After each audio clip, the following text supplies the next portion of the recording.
Earth signs, tignan po natin kung ano yung mensahe para sa'yo ngayong araw. Keep in mind po na ito ay general reading lamang, so hindi po lahat ay makaka-relate, so be open-minded. Sa mga hindi pa po nakasubscribe dito sa ating channel, please subscribe na po kayo and palike na din po ng ating video. At sa mga nice man po mag-avail ng ating private readings, ng ating Evil Eye Amulet, ng ating QR's Bracelet, makikita nyo po yung link sa description box, Tarot Intentions by Aliana Reyes. Okay, tingnan po natin kung ano ba yung mensahe para sa'yo ngayong araw na ito, Earth Signs, Taurus, Virgo, and Capricorn. Meron tayo ditong always partying. We have boss daddy. Okay, so meron ba dito? Meron ba kayong karelasyon, earth signs, na parang, alam mo yun, kahit na meron na kayong pamilya, meron na kayong anak.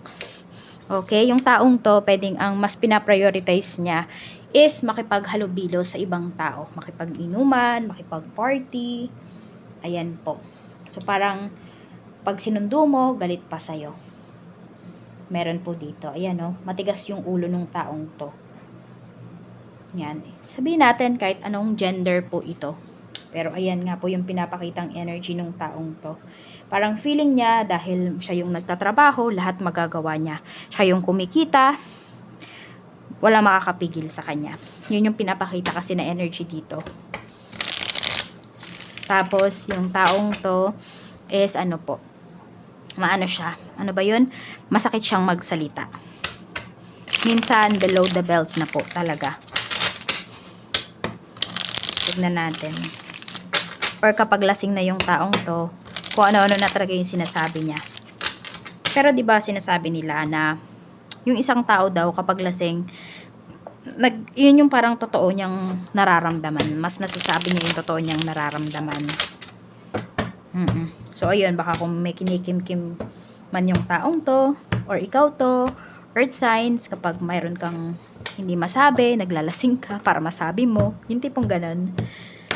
Basta meron dito masakit magsalita. Tignan natin ano pa yung mensahe. We have Knight of Wands, we have Three of Wands. Merong pinaghahandaan na pag-travel dito. Meron tayo ditong Six of Swords. Ayan, pag-travel talaga yan, no? Actually, maganda naman yung energy na pinapakita po dito. Pagdating dito sa pag-travel na to, yung iba po kasi sa inyo, pwedeng matagal nyo na rin talaga tong hinihintay. And this is the perfect time. Ito na talaga yung binigay na oras para sa inyo na kayo po ay makapag-travel para matupad po ninyo yung mga pangarap po ninyo. So, meron lang din ako nakikita dito. This is a sacrifice. Could be a father sacrifice, a mother sacrifice para po sa kanilang mga anak. So, meron dito, pwedeng sabihin natin, kaya kayo natutuwa. Nalulungkot kayo, ano? Kasi mawawalay kayo sa family ninyo, sa mga anak po ninyo. Pero natutuwa yung iba sa inyo dito kasi alam niyo na mas mabibigyan po ninyo ng magandang buhay yung inyong mga anak. So, lakas lang ng loob talaga yung pinapakita dito. Tignan natin. Yung iba sa inyo hindi na makipupunta ng ibang bansa. Pwedeng dito lang sa Pinas, pero malayo lang talaga sa inyong pamilya. Hindi yung pwedeng, hindi pwede na yung parang araw-araw kayong uuwi. Ganyan. Hindi lang kayo lugi sa, sa sahod, kung hindi. Pati po yung katawang lupa ninyo, baka sumuko kapag nag-uwian kayo araw-araw. Ayan, so tignan natin ano pa yung mensahe pagdating naman po sa iyong family. We have the Tower and we have Five of Wands. Merong nag-aaway talaga dito. Ayan, may nag-aaway, may nagkakasakitan, pwedeng physically or verbally. Nine of Swords. Walang peace of mind sa bahay. So, meron ba dito? Pwedeng yung iba sa inyo, kayo yan. Hindi yan pagpunta ng ibang bansa. Kung hindi, kayo po ay magsosolo na. Kayo ay aalis na sa bahay kasi sobrang toxic na yung energy na pinapakita dito sa bahay ninyo. Hindi ko alam kung may nag-aaway-away ba para sa bahay, para sa lupa, ganyan. So, tignan natin pagdating naman sa mga friends mo. We have Eight of Pentacles and we have Ace of Swords. Ayan. Pagdating naman dito sa mga friends mo, ayan, busy naman sila eh. Pagdating sa pagtatrabaho, yun yung nakikita ko. Or pagdating sa negosyo nila. Actually, yung mga friends mo dito, parang hanggang usap na lang kayo, earth signs. Oo, wala na dito yung parang nakikita-kita pa kayo. More on usap na lang, bigayan ng ideas, yun yung nakikita ko dito. And may mga friends ka naman po dito na hindi sila madamot sa pagbibigay ng ideas sa'yo. So, pwedeng may napupulot sila sa'yo, may napupulot ka rin sa kanila. So, give and take lang kayo dito ng mga friends mo. And lahat kayo dito, ayan, pwede nyong ma-achieve yung mga goals po ninyo. At nakikita ko din dito na focus kayo sa inyong kaperahan. Focus kayo sa pag-unlad po ng inyong mga career.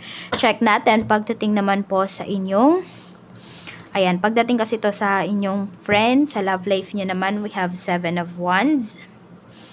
Meron tayo ditong 2 of Swords. Merong pumipigil sa'yo dito.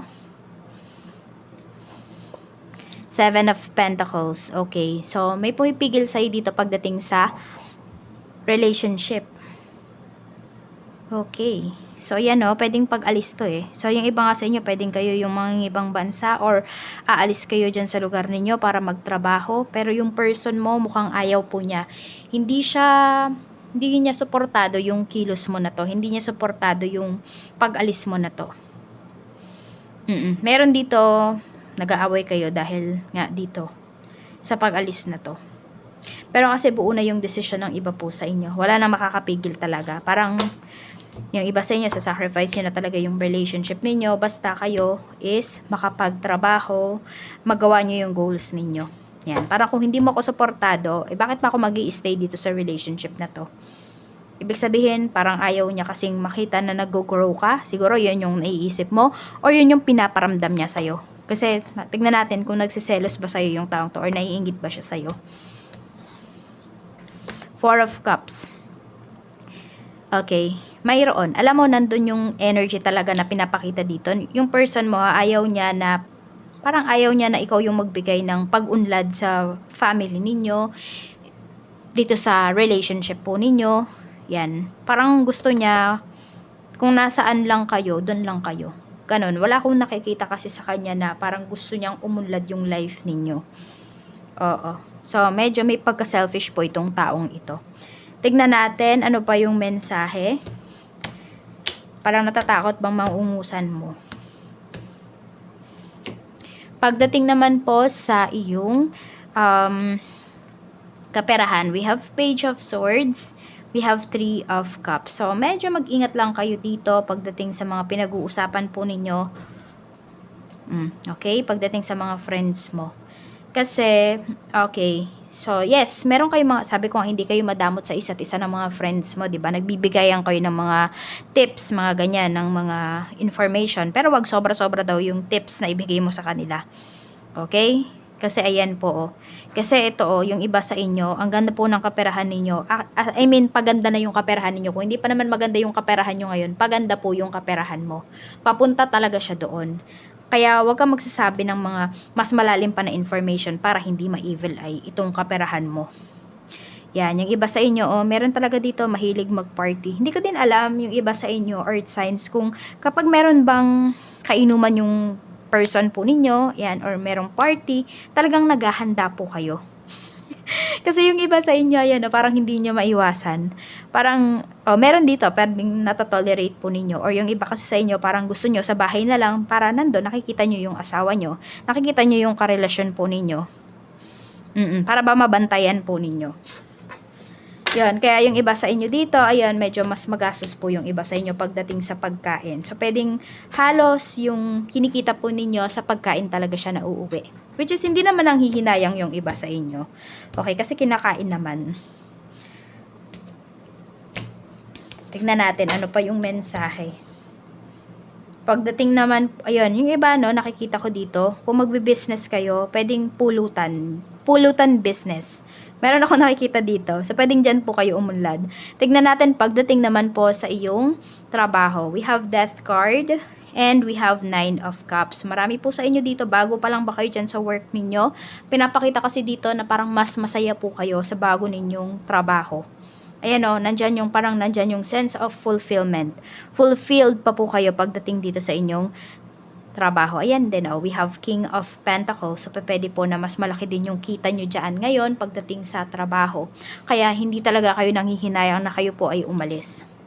Sa negosyo naman, we have Knight of Swords. We have 5 of Cups. And we have Page of Pentacles. So, dito naman pagdating sa inyong negosyo, bawal dito yung babagal-bagal. Ayan. Tapos, medyo mag-ingat po kayo. Hindi ko alam kung may nanginginig ba dyan ngayon sa trabaho. Kasi parang may aligaga ba. Yun yung nakikita ko. So, mag-ingat din kasi baka may mga masira or may mga mabasag, may mga kung ano mang mangyari dito sa produkto po ninyo. Okay, so yun din, sinasabi din dito kasi baka may panghinayangan kayo, may opportunity or may client kayo dito na hindi ninyo na-replyan. So baka manghinayang po kayo. So tignan nyo po kung meron kayong mga social media accounts or yung phone po ninyo, yung mga cellphone ninyo, ginagamit nyo yan sa inyong business. Tignan nyo po kasi baka may makaligtaan kayo dito. Tignan nyo din yung signal. Oo. Kasi meron dito pwedeng, wala palang signal dyan sa lugar ninyo. Okay? Or I mean, kailangan palang i-restart ng phone mo para magka-signal. So, tignan nyo po yan. Tignan nyo yung mga instances na yan kasi pwedeng mangyari siya ngayong araw na ito. Yan. Pero ayan naman po, kikita naman po kayo pagdating dito sa inyong business because we have Page of Pentacles. Ayan. Kaya lang pwedeng hindi kasi talaga yung kita ba na ine-expect po ninyo. Pwedeng mas mataasan pa niya or medyo mas mababa doon po sa ano ninyo, sa ina-expect ninyo ngayong araw. At ito naman po yung inyong lucky numbers. We have number 7, 47, 11, 26, 14, and 50. At cleanse po natin yung space, yung energy, lalo na kung may nasaga po kayo dito na negativities dito sa ating reading ngayon. So let go nyo lang po para hindi nyo siya dalhin buong maghapon, buong magdamag ngayon.